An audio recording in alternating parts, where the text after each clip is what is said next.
झालेले आहेत. त्यामध्ये राऊतसाहेब पण या निमित्ताने आहेत.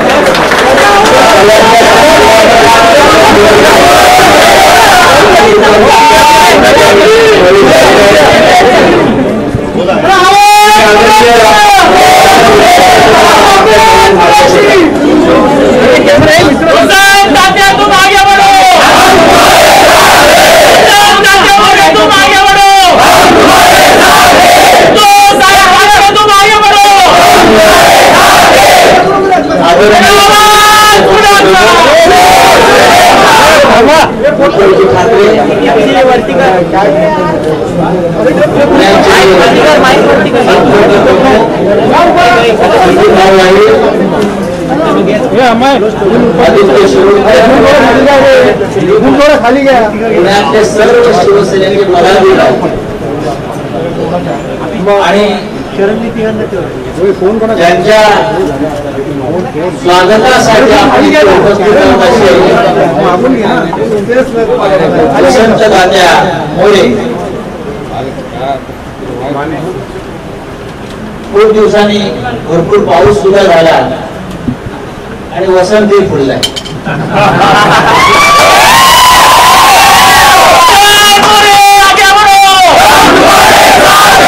आता फार त्यांना आगे घडवून टाका, 1 दिवस थांबू द्या. खूप पुढे झाले आहेत, ते खूपच पुढे आलेले आहेत आणि मातोश्री पर्यंत पोहोचलेले आहेत. मी वसंत तात्याचं इथे स्वागत करतो. गेल्या अनेक दिवसांपासून तात्या लोकसभा लढले, तात्या पुढे काय करणार, पण तात्याचं शेवटचं डेस्टिनेशन हे मातोश्रीच असणार याची मला खात्री होती. कारण तात्याची सुरुवात शिवसेनेतून झालेली आहे. तात्या आहे मध्ये मध्ये कुठेही इकडे तिकडे गेले असले तरी तात्या हे मूळचा शिवसैनिक आहे आणि तो शिवसैनिक म्हणून शेवटी झालेला आहे. त्याला आशीर्वाद दिलेला आहे. शिवसेना परिवारात ते सामील झालेले आहे. तात्या शिवसेनेमध्ये आल्यामुळे नक्कीच पुणे, खडकवासला आसपासच्या सगळ्या परिसरामध्ये शिवसेनेची ताकद वाढणार आहे.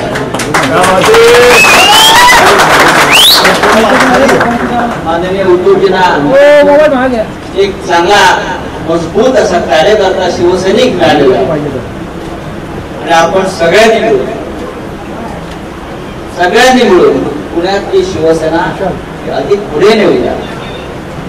तात्यांबरोबर त्यांचे असंख्य कार्यकर्ते आलेले आहेत आणि पदाधिकारी आलेले आहेत आणि त्या सगळ्यांना शिवसेनेच्या परिवारामध्ये सामील करून घेताना आम्हाला आनंद होतो आहे.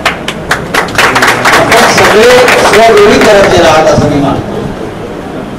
मी त्याला विनंती करतो की आपण आपलं मनोगत व्यक्त करा.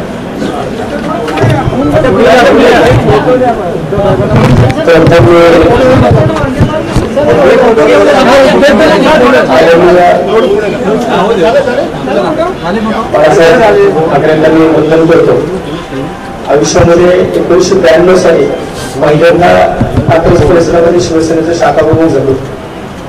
साहेब मला 16व्या वर्षी मी कात्रजमध्ये शिवसेना शाखा स्थापन झाली, परंतु 18 वर्षाचं होत नव्हतं म्हणून शाखा प्रमुख होता येत नव्हते. आणि 1992ला मी 12वी पास झालो, पहिला शाखा प्रमुख झालो.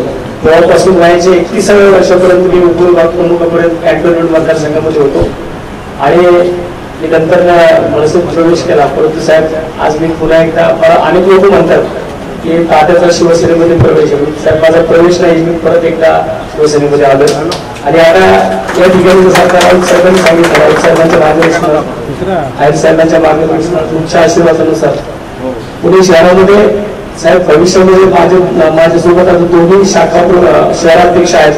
संपूर्ण नगरसेवक गेली 15 वर्ष सातत्याने मी महानगरपालिकेमध्ये असल्यामुळं शहराचा विरोधी पक्ष नेता होतो. प्रशासनासोबत माझं अतिशय चांगलं काम आहे आणि भविष्यामध्ये या 10 नगरसेवकांचे साहेब भविष्यात आपल्याला मिळून आतापर्यंत जेवढे नगरसेवक होते 25 पेक्षा जास्त नगरसेवक या पुणे महानगरपालिकेमध्ये आम्ही सर्वजण मिळून शहरामध्ये एक ताकद उभी करू एवढं आज सांगतो. आणि आपण मला या ठिकाणी पुन्हा एकदा शिवसेनेमध्ये बोलवलं. माझे जवळजवळ 17 शाखा अध्यक्ष 5 उपविभागाध्यक्ष, 1 शहराध्यक्ष, 2 सचिव, महिला आघाडीच्या 5 शाखाध्यक्ष यांच्या सर्वांसह आज या ठिकाणी जे पदावरती होते 12 मार्चला ज्या दिवशी मी महाराष्ट्र डेव्हलपमेंट सेलचा राजीनामा दिला त्याच दिवशी या सर्व लोकांनी माझ्यासोबत पक्षाचा राजीनामा दिला आणि आज आम्ही सर्वजण आम्ही परत एकदा स्वरूप करतो आणि आपण मला या ठिकाणी माझ्या सर्व कार्यकर्त्यांचं सामावून घेतलं त्याबद्दल मी मनापासून आपल्या सर्वांना धन्यवाद. जय हिंद. साहेबांना विनंती करतो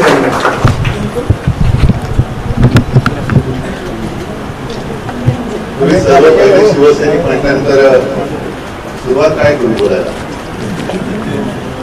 वसंतराव तुम्ही आणि तुमच्यासह तुमचे सहकारी म्हणून शिवसेनेत म्हणजे आपल्या स्वगृही परतलेल्या सर्व शिवसैनिक बांधवांना आणि भगिनी जसं संजय राऊत म्हणाले तसं आम्ही सगळेजण बघत होतो की आता लोकसभेच्या निवडणुकीच्या आधी वसंतराव करतायत काय करायचं हा याचा त्याचा वैयक्तिक प्रश्न असतो आणि एका गोष्टीचं मला नक्कीच मी म्हणेन समाधान आहे की तुम्ही पहिले शिवसैनिक होता. मधल्या काळामध्ये मी असं अगदी काय लगेच म्हणणार नाही की तुम्ही दिशा चुकला होता पण शिवसेनेच्या बाहेर सुद्धा पक्षात काय वागणूक मिळते काय सन्मान मिळतो का याचा अनुभव घेतला आणि तो अनुभव घेऊन तुम्ही आता अधिक परिपक्व होऊन स्वगृही परतलेला आहात. त्याच्यामुळे आज तुमचं महत्व आणि तुमचं काम आणि तुमची जबाबदारी फार मोठी आहे. साहजिकच आहे मी आतमध्ये शिवबंधन तुम्हाला तुमच्या सहकार्यात बांधत असताना काही जण मला म्हणाले की आम्ही सुद्धा पहिले शिवसैनिक होतो. मग आता तुम्हाला सगळ्यांना शिवसैनिक होतात आणि शिवसेना सोडल्याबद्दल शिक्षा तर झाली पाहिजे आणि ती वसंतराव पण झाली पाहिजे हो की नाही. बघा ते सगळे म्हणतात हो शिक्षा झाली पाहिजे अरे हो की नाही तुम्हाला पण मिळणार आणि शिक्षा हीच आहे की पूर्वीपेक्षा कित्येक पटीने मला पुण्यामध्ये शिवसेना वाढवून पाहिजे. शिक्षा हा वरतीचे शब्द आहे तो तसा आहे आता घेऊ नका पण ही जबाबदारी म्हणून कारण जरी पुण्यात तुम्ही आला असलात तरी गेल्या कालच्या लोकसभा निवडणुकीने महाराष्ट्राने नाही म्हटलं तरी देशाने एक दिशा दाखवली. ही लोकशाही आपली धोक्यात आणली होती, संविधान धोक्यात आणलं होतं. त्या संविधानाचा रक्षक म्हणून शिवरायाचा महाराष्ट्र पुढे सरसावला आणि आपण जे नेहमी म्हणतो की महाराष्ट्र हा देशाला दिशा दाखवत आलेला आहे ती दिशा महाराष्ट्राने दाखवते. आता ती होती ही लोकशाहीची आणि देशाच्या संविधानाच्या रक्षणाची होती. आताची लढाई जी होणार आहे ही गद्दारी ठोकेबाजी आणि लाचारीच्या विरुद्धची लढाई होणार आहे. महाराष्ट्राच्या अस्तित्वाची लढाई होणार आहे आणि पुणे म्हटल्यानंतर पुणे क्रांतिकारक विचारवंत हे सगळ्यांचं विद्येचं माहेरघर आहे. त्याच्यामुळे पुणे हे पुण्याच्या सत्ता बदलाचं केंद्र असलं पाहिजे आणि पहिला सत्ता बदलाचा जो काही पाया आहे किंवा खडक असल्या कारणानं म्हटलं तर खडक आहे तो पुण्यातून सुरुवात झाली पाहिजे. आणि लवकरात लवकर कारण मी सुद्धा बरेच दिवसात पुण्यात आलेलो आहे. मध्ये लोकसभेच्या निमित्ताने आलो होतो तुमच्या तिथे आलो होतो खडक बसला पण आता येईल तो माझ्या शिवसैनिकांचा मेळावा गेले शिवसैनिकांचा 4 लाख शहरातले संपूर्ण आपले कार्यकर्ते सगळे शिवसैनिक हे एकत्र बोलवा.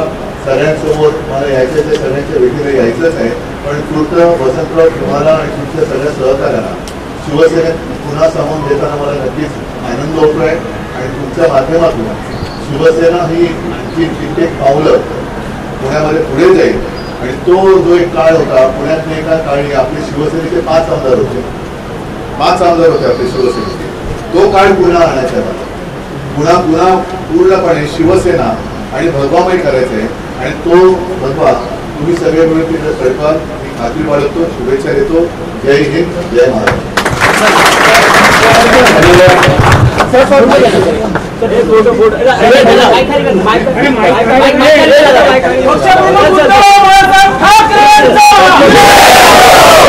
जय महाराष्ट्र. जय भवानी जय शिवाजी जय शिवाजी जय भवानी छत्रपती शिवाजी महाराज की जय. आज आता उद्या